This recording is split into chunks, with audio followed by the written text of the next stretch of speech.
I'm Rick Traley's from Natural Lands Trust. We're here tonight to talk again about the Darby Paoli Trails Plan. Tonight is our second public meeting. I recognize some of you from the first public meeting and from other get-togethers, but for those of you who were not here at the first public meeting, we got everybody together. We did a lot of talking together. We did a lot of mapping, drawing, taking notes, telling each other what we think about the project. We're going to do a little bit more of that tonight, but I'm not going to ask you to do as much work as last time. I'm going to do most of the talking tonight, but I am going to give you some scorecards. So you will get a chance to write down some comments and grade us on some of the decisions we've made. Or I should say some of the decisions we're putting out there. Just like last time, really nothing is set in stone at this point. So as I said, I'm Rick Traley's from Natural Lands Trust. I'm a landscape architect and community planner. I'm working on the conceptual design for this trail system. I'm working with the study committee from the Township, which includes Commissioners Schaefer, Nagel, and Clark, representatives from Radnor Conservancy, many of the different Township committees and staff. And many of them are here tonight. Thank you all.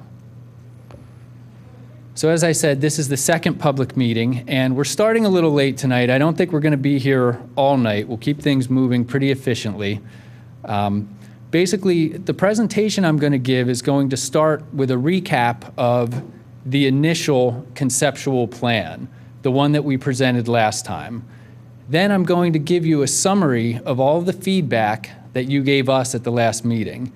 At that last meeting, you all were writing and drawing and gave me all the paperwork, which took me a good bit of time to synthesize, quantify, and now I'm able to report back to you what we heard from you. And then present to you a series of revisions based on your feedback. And as I said, we're going to give you a scorecard to let you grade us on how you think we've done.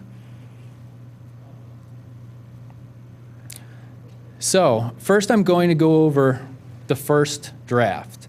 So I know that some of you haven't seen this before. So remember that this was a first draft. We've already gone through some minor changes that I'm going to show you later tonight. But basically, we're proposing a series of trails that will connect the Willows, Skunk Hollow, and Sawmill Park to the parcels that the township has just acquired from the Ardrossan estate. We're mostly going to be talking about this main stem here, this orange line that roughly follows Darby Paoli Road.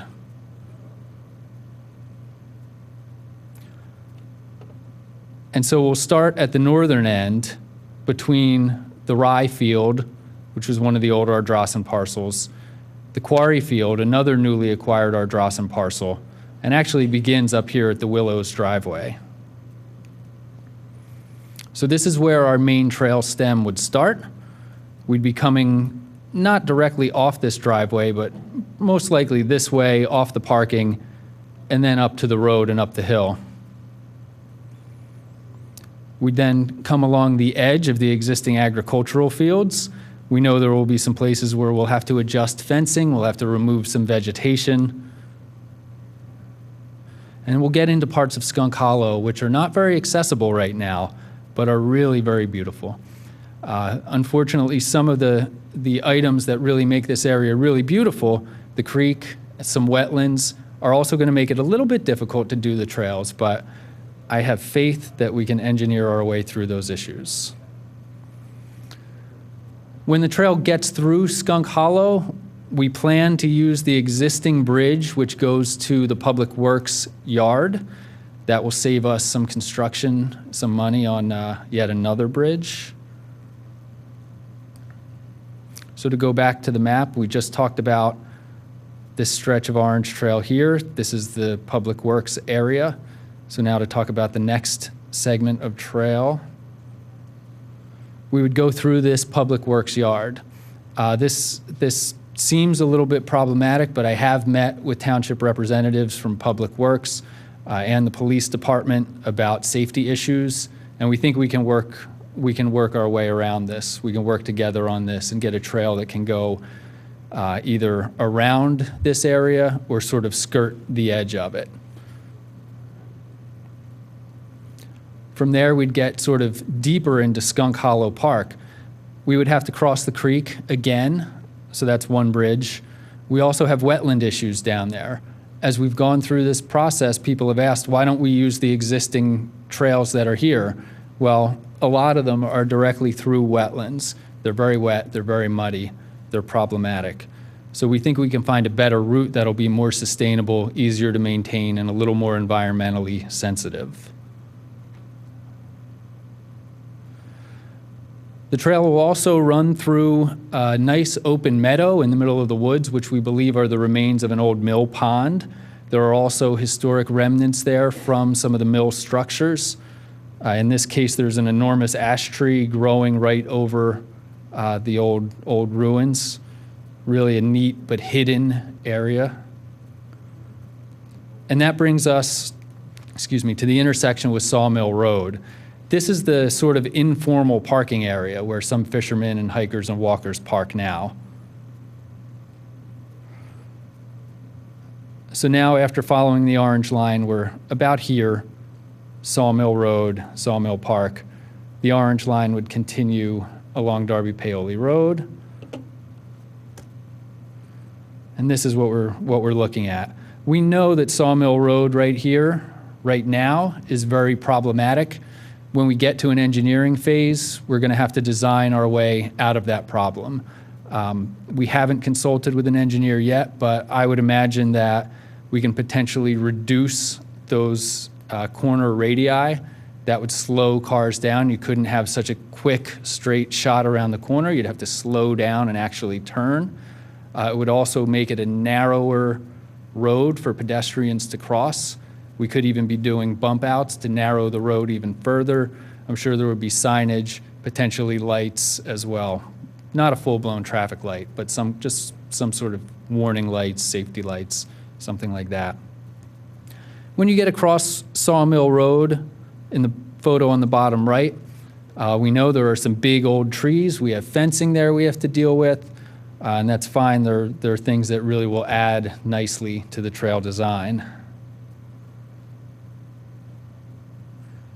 And then we have a really nice, wide, open area along Darby Paoli Road. On this section, as it is, the fence is set well back. The cattle are there, and we know they're a really important feature to many of you. They're important to us, too. We'd really like to see them there. Selfishly, as a trail designer, they're a really nice piece of aesthetic for the trail. We have some challenges in this section as well. There's a tributary that runs through the middle of the field. This may need to be crossed with a small bridge, possibly a box culvert, but it's going to be some sort of expensive piece of structure to get across that tributary. There's also the old barn there, which is not in great shape. We would most likely move that barn slightly and rebuild it. If the cows are going to stay there, the farmer needs a barn. And then we'd bring the trail down to where the Boy Scouts schoolhouse is. In this photo, it's behind all the trees to the left. The previous incarnation of this plan also extended the trail all the way down to Lawrence Lane.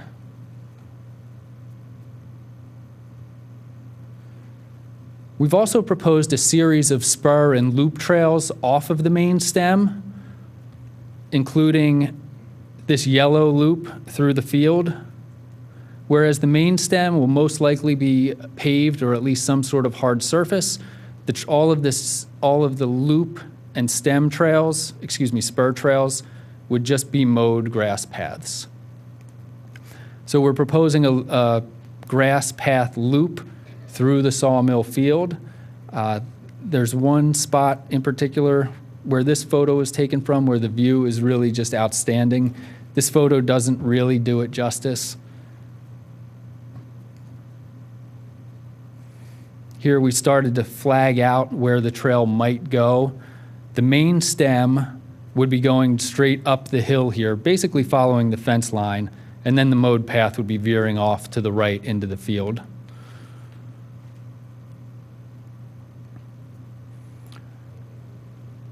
We're also proposing a handful of other spurs and loops up at the top of the map, coming off of the Willows parking lot, coming through a really interesting old quarry area here, using an existing tractor path to get up here. Another one that would stay down lower, follow the edge of the floodplain at the bottom of the fields, and then connect back into our main stem in that area where I showed the photo of the stream. Really beautiful rocky stream area down there. And then, of course, a loop up here around the rye field. This would require crossing Darby Paoli Road here at what is right now the two-way stop at the three-way intersection, but I'm told from the meeting I had with the police and Public Works that they're under the impression this is going to a three-way stop. So that would help us. I'm not going to go into a whole lot of detail about these other loops up here like I did the yellow loop, because based on the feedback from the first public meeting and meetings with some of you, we really didn't hear concerns or issues about those other loops. So we don't need to talk about them too much tonight. If any of you do have concerns about them, you are going to get a sheet of paper later that I'm going to ask you to write any additional comments on. At our last meeting, we were asked, so where do these trails go? Because we've been talking to some of you about future potential extensions. And last time at the meeting when we were asked, I didn't have a map. I was a little bit unprepared. So this is a cutout piece of the township-wide trail plan to show you where this project does sit in the overall plan. So here, I know this is a little bit hard to read. This is it's a really big map, and so it's hard to get what I want to show you onto this screen. But up here, you can kind of always find that Willows U-shaped driveway. So here's the Willows. This is the rye field portion of Ardrossan. Skunk Hollow is all through here. Sawmill Park is here, and that new field that I was just talking about is here. So the township-wide trail plan proposes extending trails north, ultimately connecting to Wayne, and also continuing trails south, all the way down to the township boundary, across the township boundary, into Haverford. This is a map from the Circuit Coalition. You've probably heard about the Circuit in the news lately. The Circuit is an initiative funded by the Delaware Valley Regional Planning Commission, which is sort of a way to bring all of the big regional trails together and actually plan them together. So whenever you hear about the Schuylkill River Trail or the Perkiomen Trail or the Pennypack Trail, any of these big trails and their planning, they're all being planned as part of this circuit. Our region, by the time all of these trails are built out, are going to have about 700 miles of connected trails, which is pretty amazing. And our little trail project is part of it. It's difficult to see, but this little teeny tiny shaded area up here, to give you an idea of scale, is our grouping of parks and open spaces. So the trail is proposed to continue down to the Radnor-Haverford boundary, as I mentioned. If you follow it down, right around this area is the Haverford Reserve. If you haven't been to Haverford Reserve, I would recommend you go. They have wonderful hiking trails on site. They're also going to be a hub where you can continue following the Darby Paoli Trail south this way, or you could go this way and take the Newtown Square branch. Either way, ultimately, you can get down to trails which will lead you to Cobb's Creek and all the way down to John Hines National Wildlife Refuge. So our little trail project here is part of something much bigger. And if you can read the key, you'll see that not all of these trails are in the ground yet. Many of them are in progress, many of them are still in planning stages. But it's an exciting vision. So this isn't you guys, but last time we were here, I had you do a similar exercise. Remember, we were gathered around tables, I gave you big maps, I asked you questions and asked you to answer them by drawing on the maps, sticking dots on the maps, writing notes on the maps. I've counted up all of your responses to all of the questions and gathered your feedback. So the first question I had asked everybody was, where do you live? Because we wanted to know who was telling us all of this information. Not surprisingly, most of you lived in the pretty immediate area. And then I asked, where are your favorite places on the map?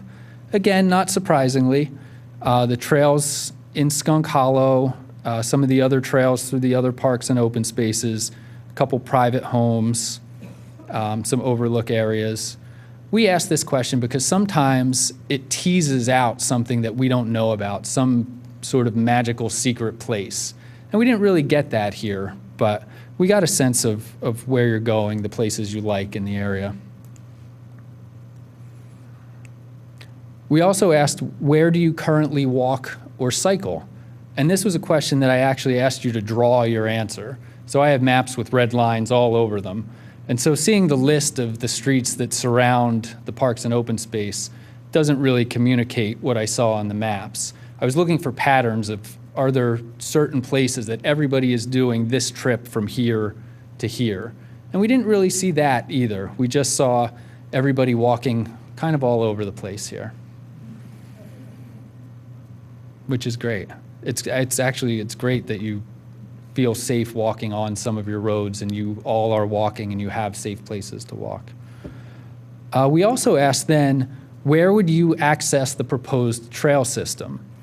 And this was getting at, where do we need to provide for access? And one of the groups asked me, well, can we mark this down instead as where we would prefer to have people access the site? And I said, sure. So that does, it sort of changes one of the answers, but it's still a valid answer. But these are in order, and the Willows, different parts of the Willows all combined came out as the top answer. 18 or so people said they'd park at the Willows. Then the next most popular answer was near the Sawmill Bridge, either on the Skunk Hollow side or the Sawmill Park side, followed by Sawmill Field. And then we heard some other comments about needing a little bit of parking at different places as well. All right. We then said, where do you see opportunities or concerns on the proposed trail alignment? And thankfully, we got a good list of opportunities in addition to the list of concerns. And these are not in any order. So we saw opportunity for major trailheads.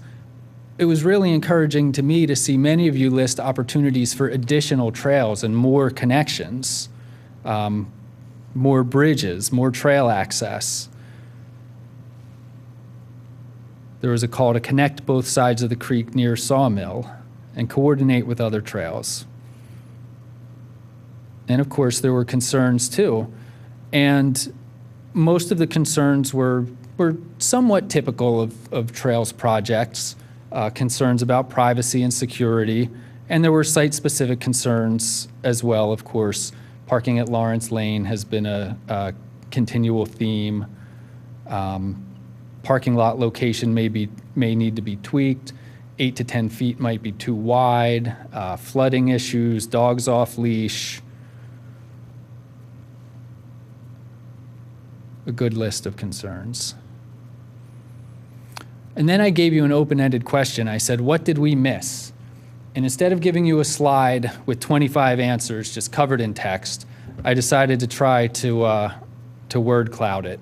And if you're not familiar with a word cloud, basically you put in all your text into a website, it counts up the words, and the words that were most frequently included come up biggest.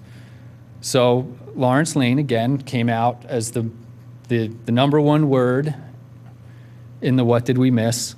But also parking came up. The word dangerous is here, so there were safety issues that were stated.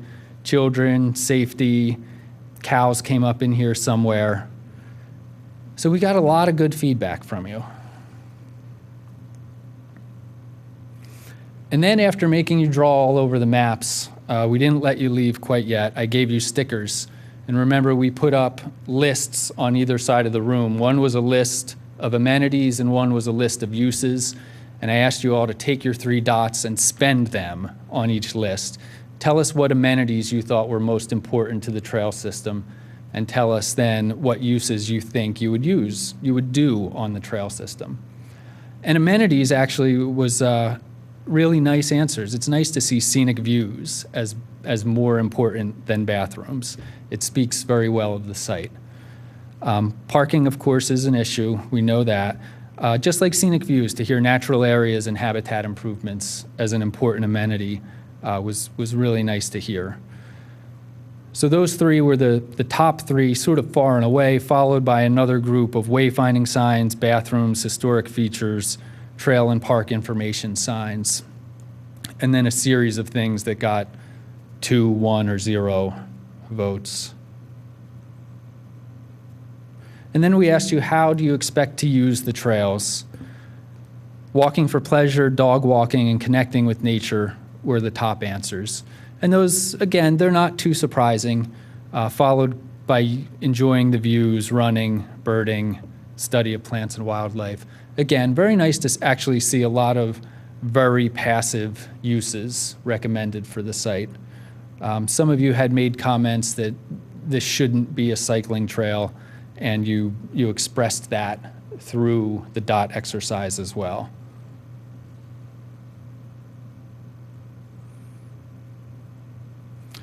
So we're back tonight with a series of revisions based on your feedback from what we heard at the workshop and from meetings with some of you. So basically, I'll run through each of them quickly at this screen, and then we'll go into a little bit more detail on each of them. We're proposing to add an additional bridge to the trail system over here. As I said, I'll go into more detail with these in a moment. We are proposing to narrow the main stem down to most likely 6 to 8 feet. We had originally proposed 10 to 12 feet. We are proposing landscaping along the length of the trail where it's not already within woodlands or meadows. The parking area over here, we still need to nail down details, but we do want to take the approach of trying to make this sort of as naturalized as possible. And I'll show you some examples. Based on the dot exercise and other conversations with some of you, we're also no longer pursuing the idea of bathrooms there. And finally, we're no longer proposing to extend the trail all the way to Lawrence Lane. So first we'll talk about the width of the trail. I had talked about the circuit before. The circuit also has guidelines for what they would like to see this regional trail system become. And they recommend that multi-use trails be 10 to 12 feet wide, which is why we started with that dimension. At that time, we did envision this as a trail that cyclists could use that would truly be multi-use. So we started with a 10 to 12 foot wide width. Sections of Forbidden Drive are 10 to 12 feet wide. The Radnor Trail, I believe, is 10 feet wide. So we're proposing something narrower, something more like 6 to 8 feet wide. Still good for multi-use. It's not going to accommodate cyclists. It will accommodate kids on bikes, families on bikes, dog walkers, runners, walkers. And the photo on the right is the Kinwood Trail, which varies in width from about 6 to 8 feet.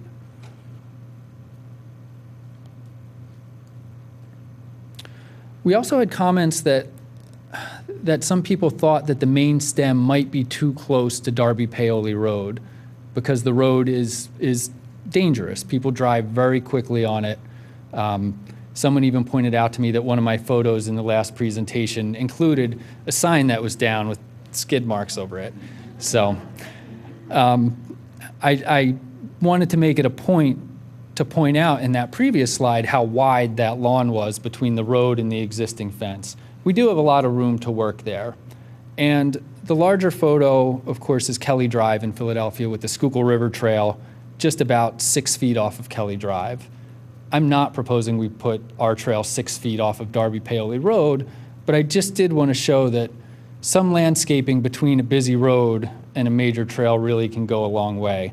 The sycamores here are probably 25 years old or so, but this is a major road that's incredibly busy, and people drive just as poorly there as they do anywhere. And thankfully, there haven't been any trail-related issues with the traffic there. I will acknowledge that it seems like pretty much annually a car does go off the road and into the river, but thankfully it hasn't led to multiple issues. We're also going to move that grass loop trail further off the property boundary. Natural Lands Trust owns and manages 42 nature preserves, and the 20 or so of them that are open to the public feature trails. When we're designing trails at our preserves, we use a guideline of 50 to 100 feet, and we haven't had any issues with that distance. But we heard that there might be some security and privacy concerns here, so we'll move that trail out another 50 feet or so.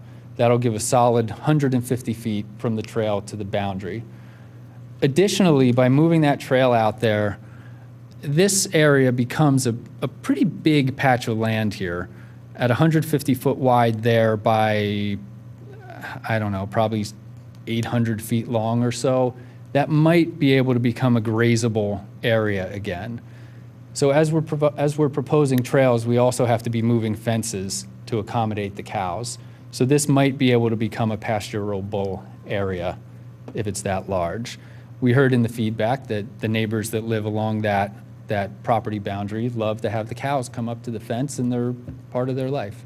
So this might be able to accommodate that. Okay. So now I'm going to pass out the scorecards, and first I'm going to ask you to answer question number 1. Give us a grade on those 3 things we just showed you.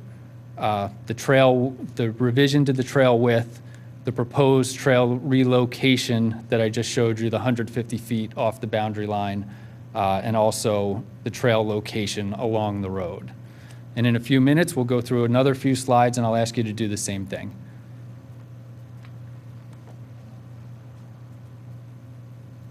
Sorry, we don't have tables, but it's decent card stock. We'll get a hand or a bat.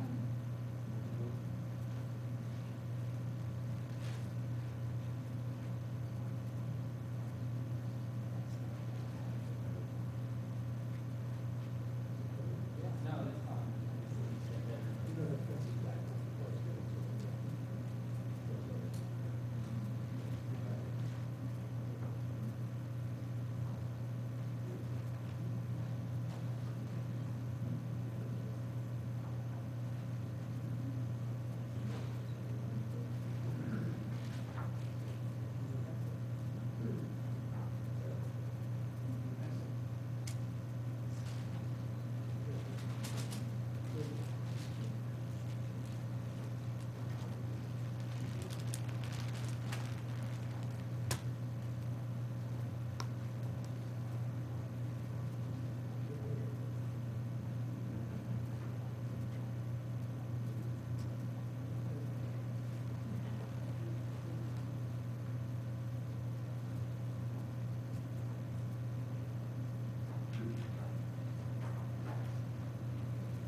Yeah, I'll go back to it.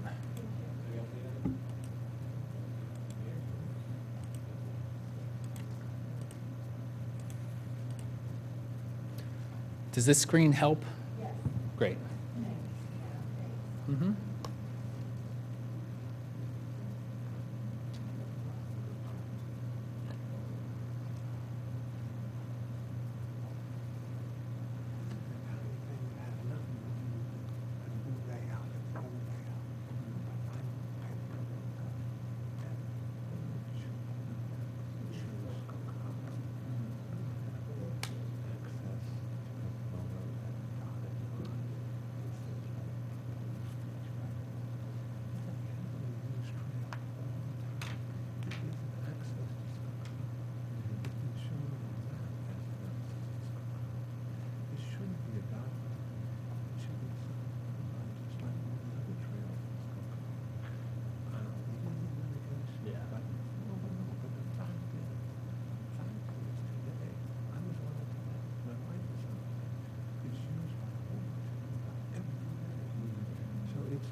Yes. Paving always considered,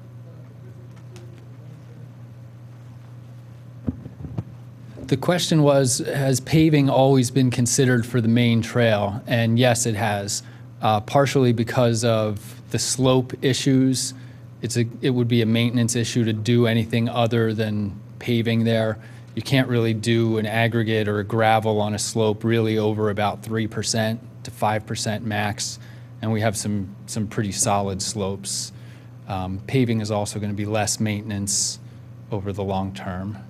More expensive up front, but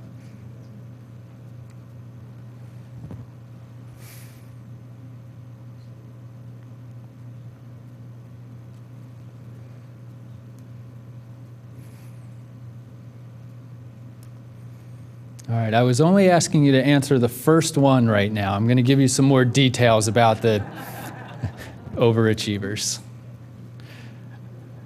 But we'll move on to the next item.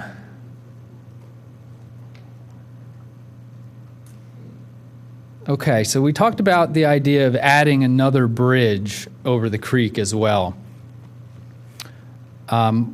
We haven't looked at it closely yet, so I can't tell you exactly where it would be located. I can't tell you how big it would be, but we're looking at this area here where it would connect to the main use area of Sawmill Park. Here, of course, is the vehicular bridge that has no pedestrian access at all. It's dangerous for people to walk over it, but they do. We're envisioning that another bridge here would connect this trail system to Sawmill Park and allow people to park here, walk over safely, and then get to this trail system to alleviate some parking in other places. Additionally, that allows people who live in these neighborhoods over here to walk safely over to this trail system without needing to walk over the vehicular bridge. As I said, though, we don't know exactly where it would go, what it would look like. This brings in the additional challenge of making it fit for our side of the creek and also work well in Sawmill Park as well. Yes? this crosses the stream. Now, does the pedestrian, are they going to be put in risk area because of the Darby Paoli Road as a result of that? No. The bridge would be connecting from Sawmill Park over the creek, and I should have drawn another yellow spur here somewhere, but would come right out to the grass path here. So it wouldn't actually be near Darby Paoli Road. Would it help if I went to a larger map?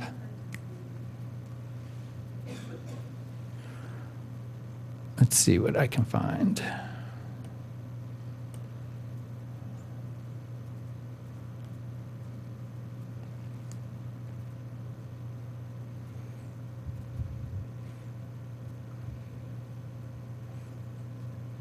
All right, let's go to this one. So here's Darby Paoli Road out here. This is Sawmill Park here. The dangerous vehicular bridge is here. So we're talking about putting in a bridge over the creek from Sawmill Park over the creek, connecting to our yellow trail somewhere in this area. So that would allow people to not have to walk over the narrow vehicular bridge. Sure. Yes. When we had a big flood back there several years ago, go back to the picture of the bridge. Mm-hmm.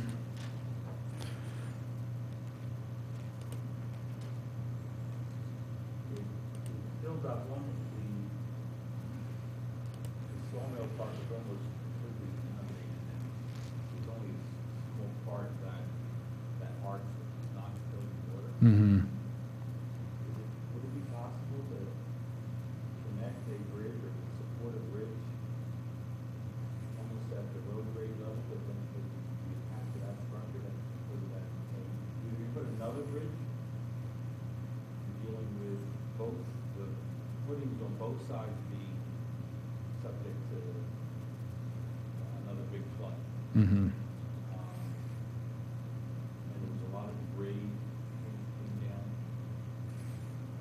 So, I mean, I'm an engineer, but if an engineer could look at that bridge and say, could it support pedestrian addition onto the bridge? Mm-hmm. I've been asked to repeat all of the questions in the microphone for recording. So the question was, due to flooding concerns, would it be possible to consider connecting a pedestrian bridge to the existing vehicular bridge high enough above grade so that it wouldn't cause another low bridge issue in a flood?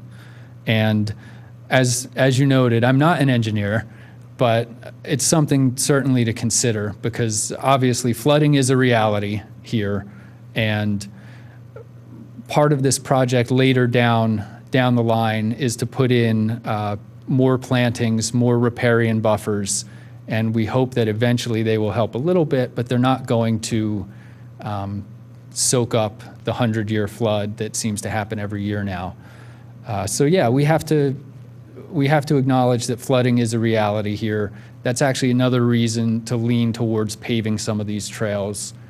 They won't get washed out as easily than if they were gravel or some other aggregate surface. But yeah, it's an interesting point and certainly one to consider. And if you wouldn't mind writing that down on the back of your sheet to make sure I have it.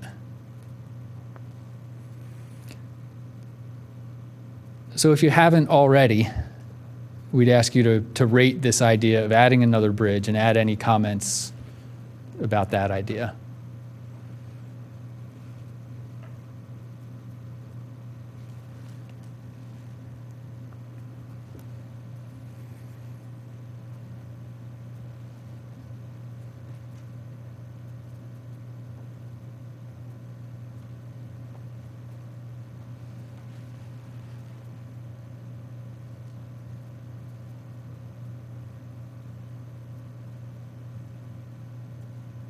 Yeah, Lisa.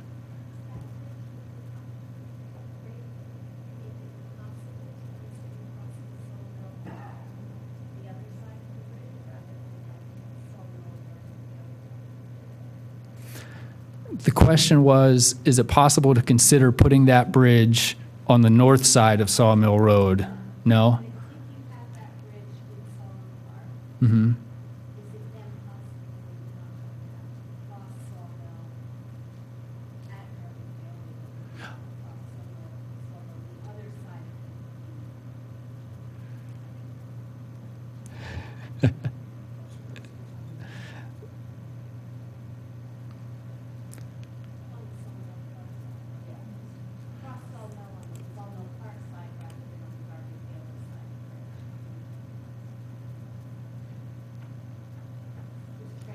I'm still not following you.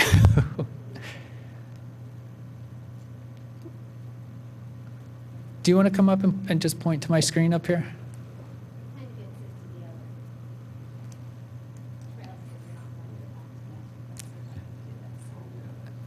And I could go to a bigger map too if it helps. So this is Sawmill Park, and the vehicular bridge It's here. is right there. So the bikes were always crossing here Right. on that orange trail. If you have a nice pedestrian bridge here, then it's possible that you might be able to cross here rather than at this intersection. That's true, but then you'd still have to get back across. And you don't want to use that. Right. It's the wetlands, the bridge that exists back across. Yeah, that intersection. I know.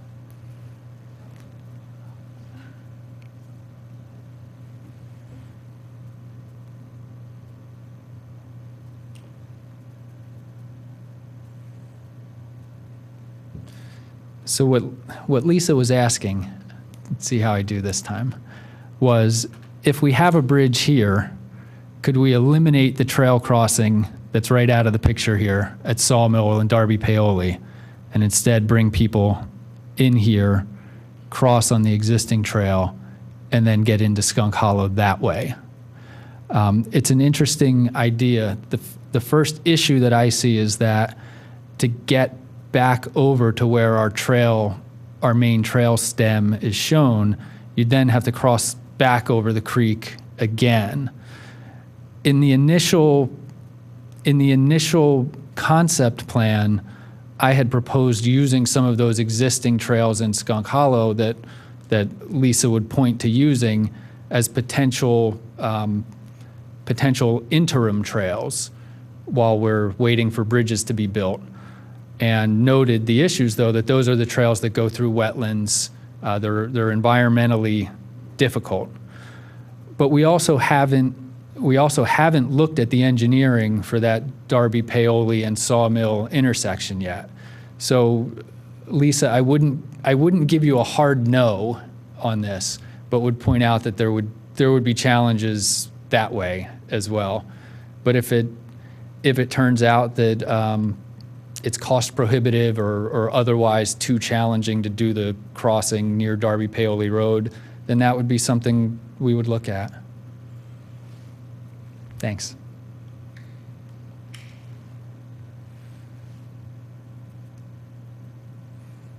Okay. Let's go to item 3, the parking area on Darby Paoli Road. Last time we were here, we showed you a graphic, and we said then, too, that this is conceptual and nothing is really set in stone. And we're still at that stage, but we've revised this a little bit.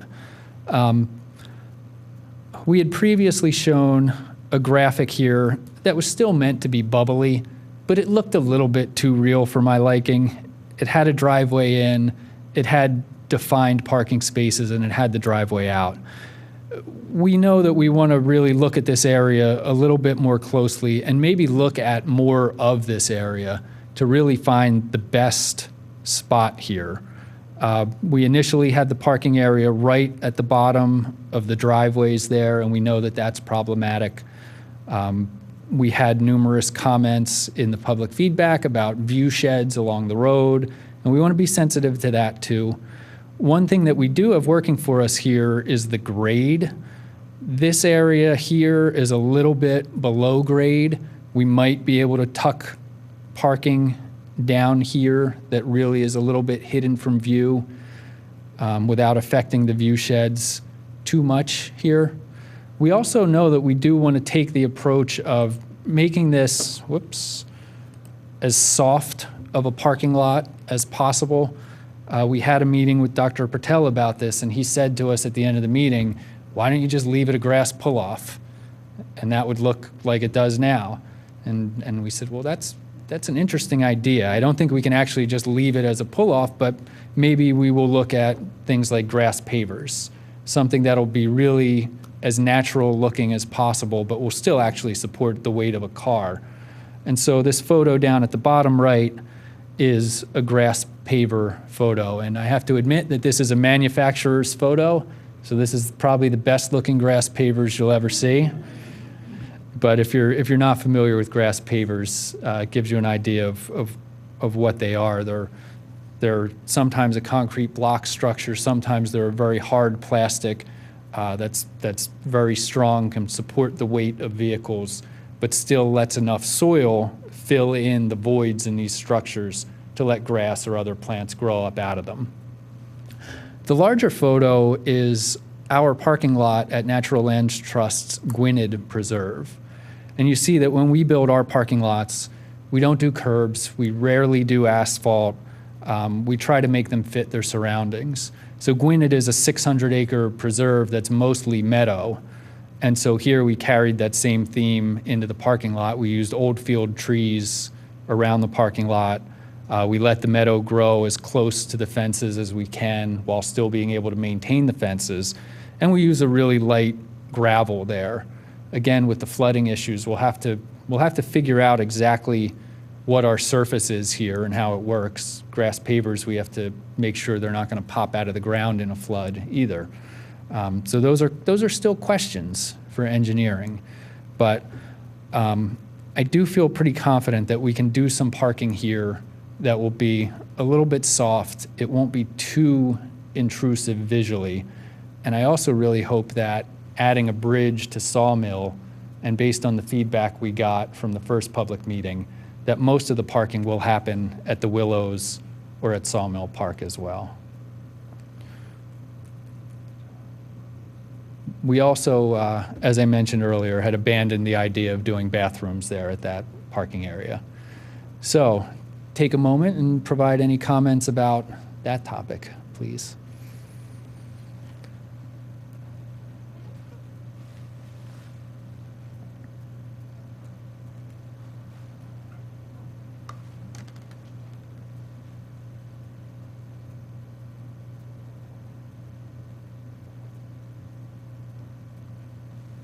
You showed an informal parking area on Darby, Paoli, where fishermen park and others. Yeah. Would that stay in the mix or No, for a couple of reasons. just asking Mhm. for the total space, that was all wet? The question was whether the informal parking area that's at the intersection of Sawmill Road and Darby Paoli Road would still stay in the mix. And it would not, because for one, the main stem of the trail right now is proposed to go right through there. Secondly, we don't really want to encourage people to be parking in that area anyway. It's a dangerous spot to pull in and out of, and we're going to be encouraging walkers and runners and people, pedestrians, to be there. So we want to have some separation there anyway.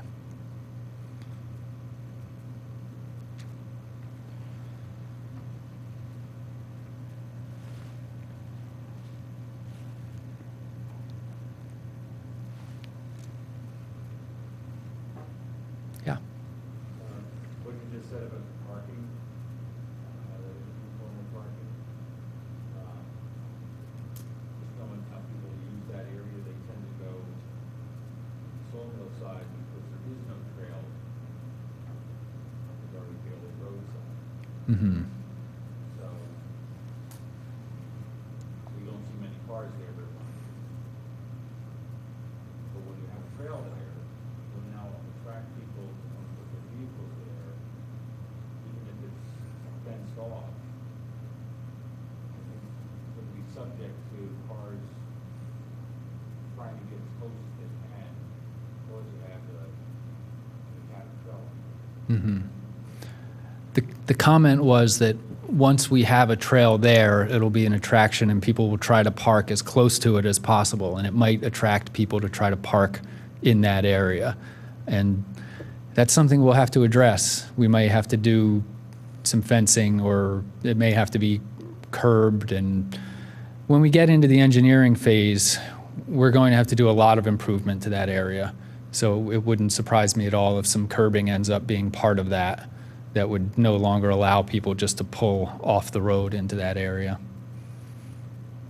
But thank you. Do you have any kind of numbers of what, like the times when there are a lot of people park there, is there fishing season? That's typically what you see. I'm just curious if, as you've been doing this, are there any estimate how many cars typically are parked there during the fishing season?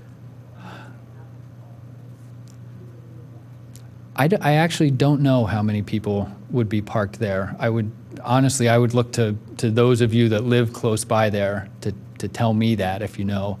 I mean, do you see, is it usually 2 or 3 cars? Is it 10 cars? Is it?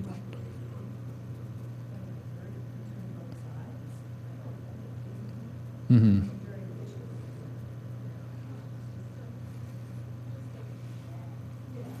There are often at least 5 to 10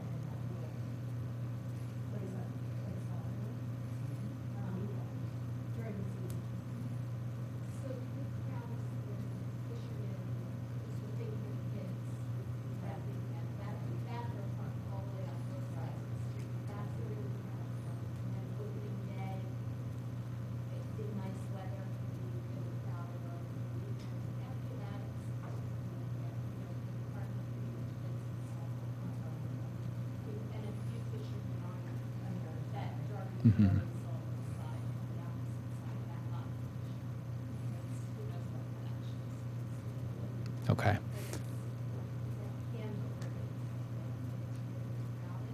Sawmill parking is often pretty full. Mhm. A nice day, almost any zero Sawmill parking is up there. And those neighbors on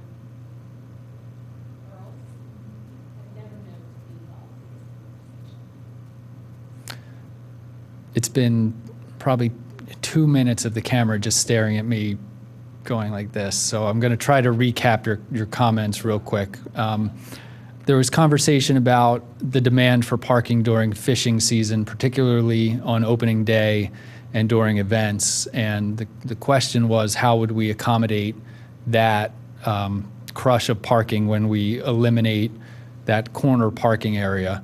And I think that overall we'll be providing a little bit more parking. And I also would like to think that maybe more of the parking would stay at the Willows, and as the trail winds its way through, particularly along the creek, that it would make people be able to park at the Willows and then use the trail to get to where they're going. It may lead to less concentrated fishing and giving people access to more of the stream. Fishermen like to fish, they don't like to walk. Carry stuff.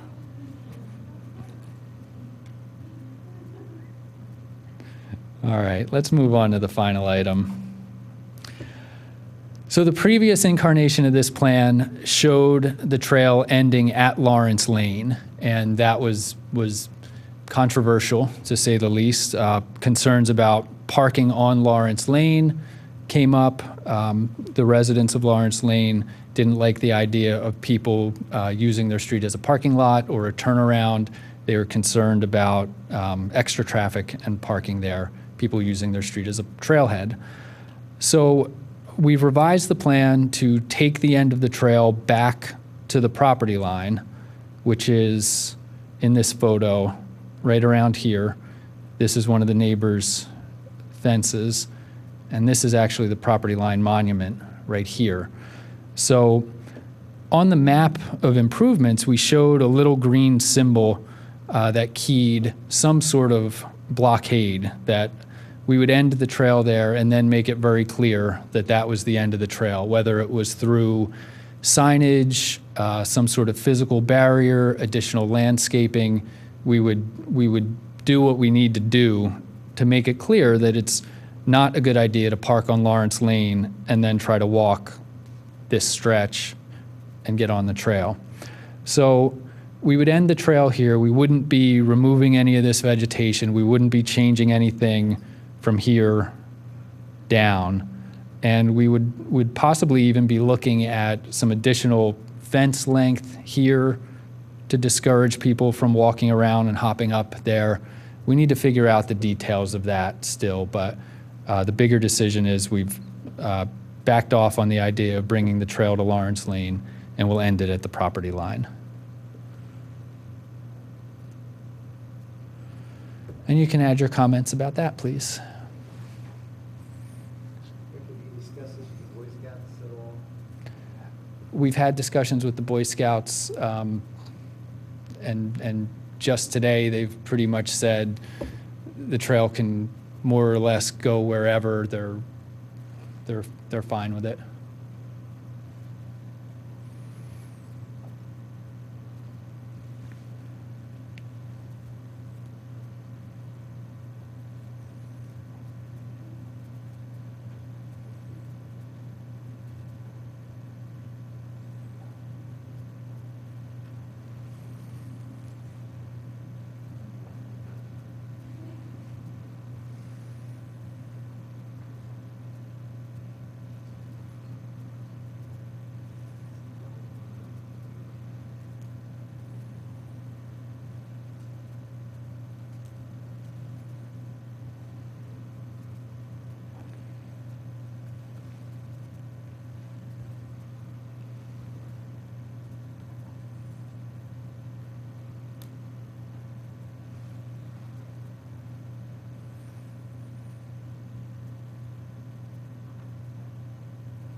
Yes?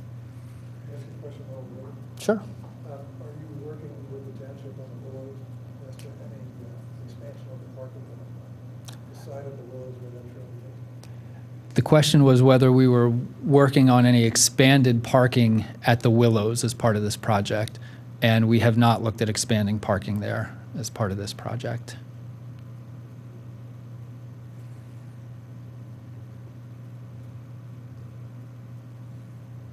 Why not?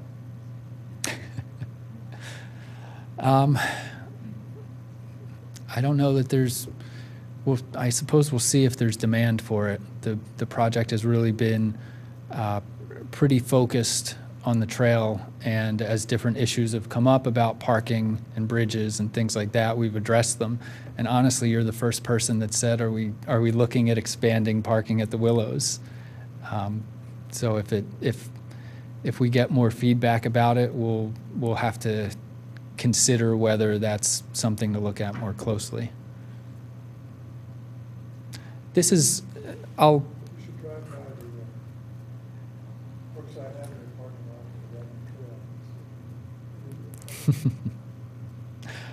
I know some of you are still writing, and that's fine, but we're more or less at the end of the evening, so some of the next steps might actually clarify some of your questions too.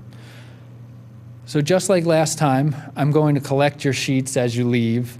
I'll take some time to read through everything, compile it, summarize it, and share the results. We'll then get together with the study committee to review everything we've talked about tonight and decide what additional revisions need to be made. At that point, I will take some time to put together a final draft, which would then go to the Board of Commissioners at a public meeting. So if you still have comments, if you still have things you feel that the township needs to hear you say, there will still be plenty more opportunity for public comment on this project. Board of Commissioners is a public meeting. You can come to that. And even when we get approval on this segment of the plan from the commissioners, we'll then go into engineering, and there will be other approvals and presentations along the way there. So this is far from the last time you would have to comment on this.